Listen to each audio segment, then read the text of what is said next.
Olá você, seja muito bem-vindo a mais um comentário da lição. Terça-feira, meu povo, tem como tema marca identificadora. Mas, antes disso, meu nome é Ismael e eu sou o seu anfitrião da lição dos jovens. Então, pegue a sua lição, pegue a sua Bíblia e me acompanhe neste comentário porque essa lição tá muito top. E ó, eu quero convidar você mais uma vez a se inscrever aqui no canal, a ativar o sininho, a comentar, a compartilhar, porque se o canal tem te ajudado a entender um pouco mais sobre a lição dos jovens, sobre o dom profético, também com certeza irá ajudar mais pessoas a conhecerem essas verdades bíblicas. Como eu estava dizendo, terça-feira tem como tema marca identificadora. Continuando o que nós estamos conversando essa semana sobre o dom profético, nós podemos fazer um grande paralelo entre a Bíblia sobre várias coisas que reforçam a ideia de Ellen White ser uma profetisa do Senhor.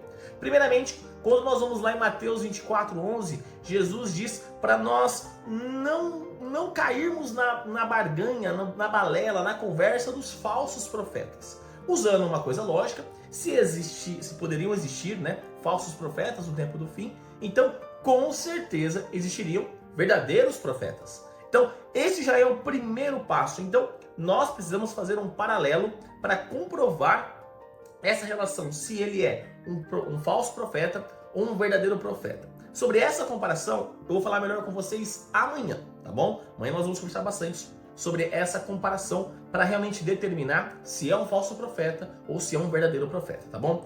E aí, quando nós olhamos para o capítulo 12 de Apocalipse, nós vemos um ressurgimento do dom profético no tempo do fim. Primeiramente, quando nós vamos lá no verso 14, nós vamos ver a relação das 1260 dias ou 1260 anos, que vai ter uma relação ali de 538 depois de Cristo até 1798, que é o momento onde Napoleão tira do poder o Papa de Roma. E aí nós começamos a entender o quê? Que ali no verso 17 surge a igreja remanescente. E é interessante que o verso 16 vai falar aonde que essa igreja vai surgir. O texto vai dizer assim, ó, a terra socorreu a mulher. Quando nós olhamos para o contexto apocalíptico do livro de Apocalipse, nós vamos entender que mulher sempre se refere à igreja e que a água, a terra, o país sempre são representados por mares, por povos. Então, quando nós olhamos e entendemos que 1798 é o momento que Napoleão ele acaba com, por uma certa forma, o cristianismo no velho mundo, a galera olha para o oposto disso. Se a Europa é o velho mundo, ou seja, a América é esse local, a nova terra, o local aonde vai socorrer esse movimento que está fugindo da Europa. Então, desta forma, nós vamos entender que esta igreja, este povo remanescente surgiria na América, nos Estados Unidos, nessa região aqui, nesse novo mundo, entre Estados Unidos até a América do Sul. Então, a América é o continente americano. E aí, nós vamos ver o quê? Que os Estados Unidos se tornou esse país que recebia a galera que estava fugindo da Europa e cuidava muito bem desse povo. Então, o movimento protestante tem uma grande força ali nos Estados Unidos da América. Então, quando nós olhamos para o verso 17 que nós conversamos, que é o dom profético, que é o povo remanescente de Deus, que guarda os mandamentos de Deus e a fé em Jesus. E quando nós vamos lá em Apocalipse 19, verso 10, nós vamos ver que a fé em Jesus é o dom profético, é o espírito de profecia. Então, nós entendemos que a igreja que surgiria como igreja remanescente é uma igreja que surgiria na América, no continente americano, e aí essa igreja teria o dom profético mostrado e também guardaria todos os mandamentos de Deus, incluindo o sábado.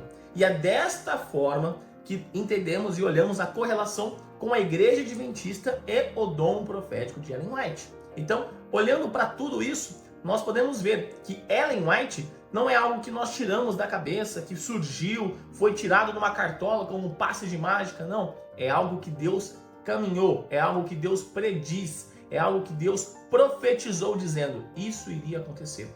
Uma igreja surgiria de uma forma remanescente, que guardaria os mandamentos de Deus completamente e também teria o dom profético instaurado dentro dessa igreja, no caso Ellen White levantado como uma profetisa do Senhor, e toda esta relação entre todos estes versos reforça a ideia do dom profético de Ellen White. E como eu disse para vocês, amanhã nós vamos conversar melhor sobre essa comparação entre um falso profeta e um verdadeiro profeta.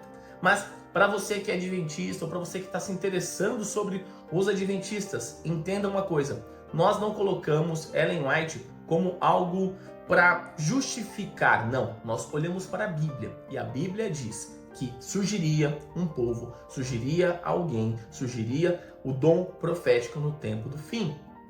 E olhando para isso, nós temos a convicção clara, olhando para a própria Bíblia, que Ellen White, sim, é uma profetisa do Senhor, inspirada pelo Espírito Santo, que foi levantada por Deus para guiar o seu povo nesse tempo do fim, para mostrar e para resgatar verdadeiramente os mandamentos de Deus, inclusive a guarda do sábado. Então, olhando para tudo isso, olhando para os versos, não existe nenhuma dúvida sobre de que forma a igreja remanescente foi guiada pela mão de Deus. Nós olhamos para o contexto histórico, olhando para 1798, com o Napoleão tirando o Papa, a fuga do pessoal da Europa vindo para a América, mais precisamente para os Estados Unidos, onde se tornou um grande local que recebia os fugitivos e se tornaram ali protestantes. A igreja protestante teve muita força nos Estados Unidos. Também olhamos que os mandamentos de Deus seriam guardados por esse povo e que esse povo teria o dom profético, a fé em Jesus, que é o testemunho de Jesus, que é o dom profético. Então perceba como tudo vai se encaixando, tudo vai se relacionando. É muito importante e fundamental, mais uma vez, nós olharmos para a Bíblia. A nossa regra de fé é a Bíblia. E a Bíblia apresenta tudo isso que eu estou lhe falando, tudo isso que nós estamos olhando, a Bíblia e a história, a Bíblia e a história. Então, nós vemos esta correlação e nós vemos como Deus, primeiramente, guiou seu povo desde sempre. E tudo que ele promete acontece. E que o dom profético de Ellen White foi algo que Deus deu para ela e que ela exerceu por mais de 70 anos para guiar o seu povo, o povo de Deus, na verdade de toda a sua palavra que havia se perdido. Então, amanhã nós vamos conversar melhor sobre esses dons proféticos, essa separação, mas eu queria deixar claro para você não ficar com nenhuma dúvida, que Deus guiou o seu povo desde o princípio e continuará guiando o seu povo rumo a Canaã celestial. E neste momento, eu convido você a fechar os seus olhos e orar comigo. Querido amado Deus, obrigado, Pai, por mais um dia, obrigado, Pai, pela oportunidade que o Senhor nos dá, meu Pai, de estarmos vivos e de estarmos na sua santa presença. Gratos somos, pois o Senhor nos dá a oportunidade de entendermos mais sobre a Tua palavra, meu Pai. Entendermos também como o Senhor guiou o seu povo desde o princípio e como o Senhor continua nos guiando nos dias de hoje, meu Pai. Entendemos esta correlação entre o que o Senhor disse lá em Mateus, o que o Senhor disse lá em Apocalipse, com a história da igreja e a fundação da Igreja Adventista do Sétimo Dia, meu Pai. Como dom profético, é algo que o Senhor disse que ocorreria nos últimos dias e que ocorreu no ministério de Ellen White, meu Pai, a qual o Senhor escolheu, após duas pessoas recusarem, a qual o Senhor levantou para guiar o seu povo. Pai, muito obrigado por isso e muito obrigado, meu Pai, por nos auxiliar a entendermos um pouco mais sobre a nossa história, entendermos mais como a Tua mão poderosa guia a tudo, meu Pai. Fique conosco, perdoe os nossos pecados, assim como perdoamos aqueles que erraram contra nós. E tudo isso, meu Pai, eu te peço e te agradeço em nome do seu Filho Jesus. Amém. Galerinha, não se esqueça de se inscrever aqui no canal para você dar aquela força e também para você não perder os conteúdos que são produzidos. Lembrando que os vídeos da lição são postados de domingo a sexta-feira. Então, quando você se inscreve no canal e ativa o sininho, sempre recebe uma notificação todas as vezes que os vídeos são postados aqui no canal. Também deixa seu like para mostrar que você gostou do conteúdo, para dar aquela força e também para o YouTube entender que o canal é de qualidade, que o vídeo é de relevância e que ele pode recomendar para mais pessoas, assim como você pode recomendar clicando aqui embaixo no botão de compartilhar e colocando nas suas redes sociais, Facebook, Instagram, WhatsApp, Telegram, enfim, a forma que você acha melhor. E também clica aqui nessa playlist da Lição dos Jovens e nessa outra playlist das meditações que eu fazia aos sábados com vocês. Então é isso, galera. Um forte abraço a todos e até mais!